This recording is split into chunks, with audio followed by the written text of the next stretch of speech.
Hi, I'm Greg Ismay, and thank you for stopping by. You know, our market is pretty doggone good right now, and it makes me think, what lessons did we learn from the 2007 mortgage crisis, bubble burst, and the tough market that followed that?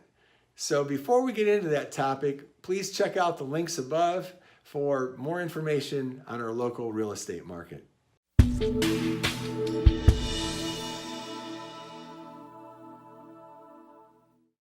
Okay, so let's take a look at what we learned, or what I learned from the downturn in 2007. And you know, one of the reasons I've been thinking about this is our market has been really good lately, particularly in certain price ranges where it's almost too good. There's so much demand and so little inventory. And we're starting to see maybe some signs that we saw before the downturn. So it might be prudent for us just to look in on what lessons we learned. So first of all, the first thing is, don't buy too much house. Buy what is comfortable for you today. Don't worry about the future, that prices are going up and therefore I've got to, buy more house. Just focus on what your needs are for today. Don't worry about what the future is, and things will work out well. Number two is to make sure that you're not depending on your home increasing in value. With the market going up in some segments, some folks may buy a home thinking, hey, it's going to go up in value. And that was one of the problems that we saw back in 2007. So the smart money would say, I'm going to buy a home that I can live in, that's going to serve my needs. If it does go up in value, great. If it doesn't and I have to turn around and sell it, I'm still in good shape. Now, number three that we learning or lesson was make sure you have ample cash reserves.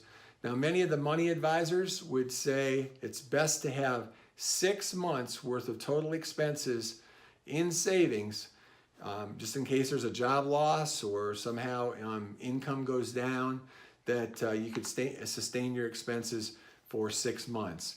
And that will keep people out of foreclosure and some of the problems that we experienced in 2007. Number four is make sure you have a healthy down payment.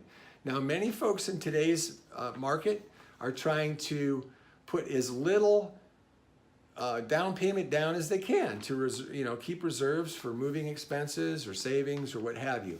But when times start to turn like they did in 2000, the more equity you have in your home, the better off you are. So that means the higher your down payment is, the more secure you're going to be. Now, the last thing is to buy low and sell high. And I'm sure people will say, like, duh, Greg, that, everyone's trying to do that. But one thing to think about, there's an old saying that says prices were really good 20 years ago.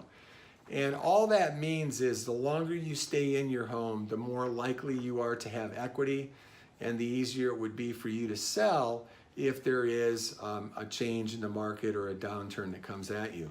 So the thought is, try to stay in your home as long as you can, pay down your mortgages as quickly as you can, and certainly put down, as we mentioned before, as much down payment as you can so that you're building equity.